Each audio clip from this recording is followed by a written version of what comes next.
right? What have you been excited about throughout the evolution of fintechs previously, and now what is it something that you want to see built, or which is not yet built, or is just not yet being built? So yeah, over to you. Yeah, so Shaz, I think one of the themes that we really like is basically SME lending. India is a land of SMEs. Unlike consumer, SMEs are extremely heterogeneous. True. Which basically leads to heterogeneous unmet demands. True. And I think it is no secret that there is a very large SME unsecured financing gap that exists. We all know very large informal financing markets that have existed historically and continue to be very large. Right. So we do feel that's an opportunity. So while I think the problem is very well known, even the magnitude of the problem is very well realized.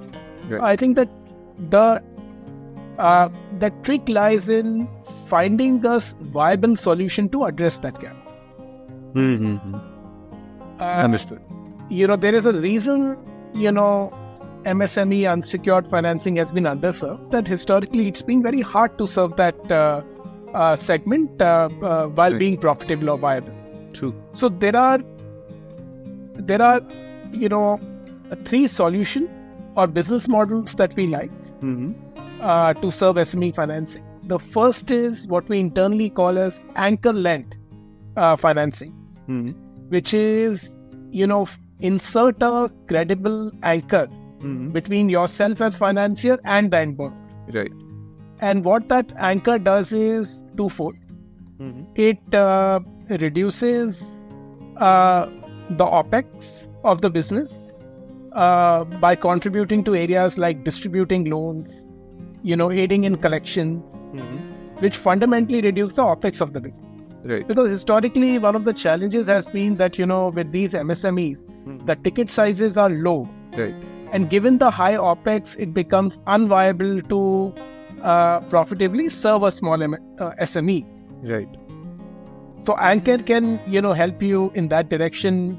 And in that theme, we have invested in an education financing company called Propel, who have a very innovative model of leveraging educational institutes online and offline as anchors, and then distributing financing to their students. Oh, interesting. And they have an economic incentive to distribute because financing leads to more sales. True.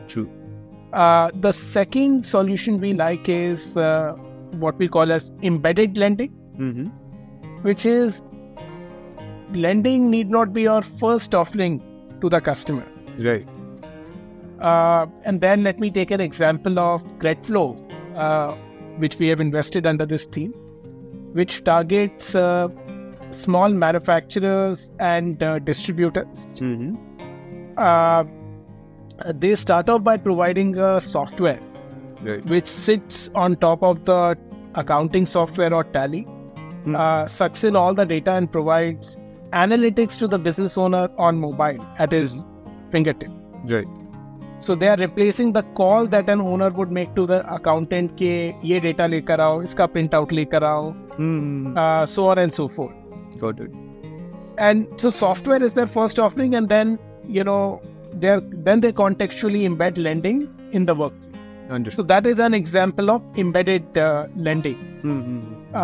What embedded lending does is, again, it reduces the OPEX because, software acquires the customer, relatively economically efficiently. And then you have the attention of the borrower, you have the, data to underwrite, and then you contextually embed lending.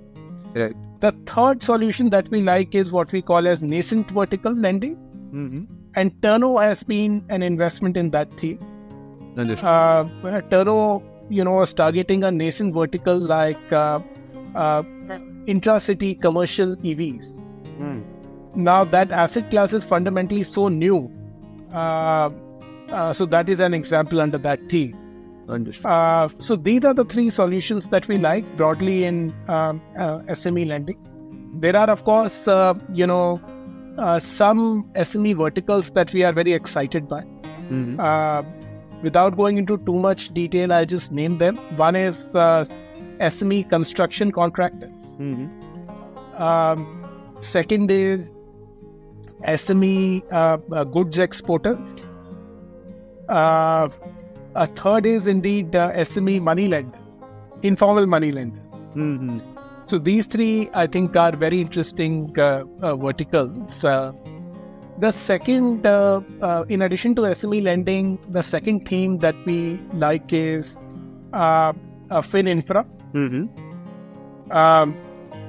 And again, there we do have very specific investment thesis. One is co-lending network.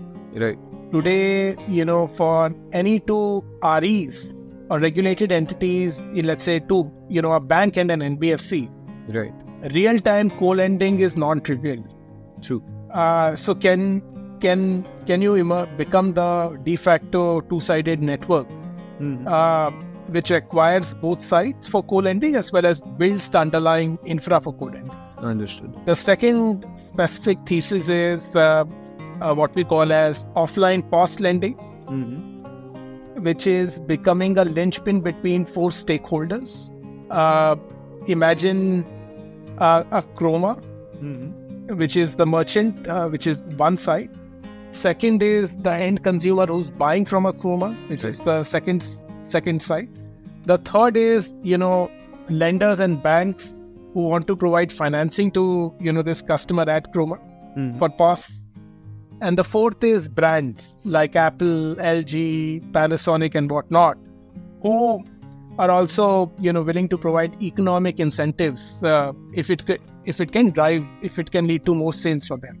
So True. Becoming a linchpin amongst these four stakeholders is another,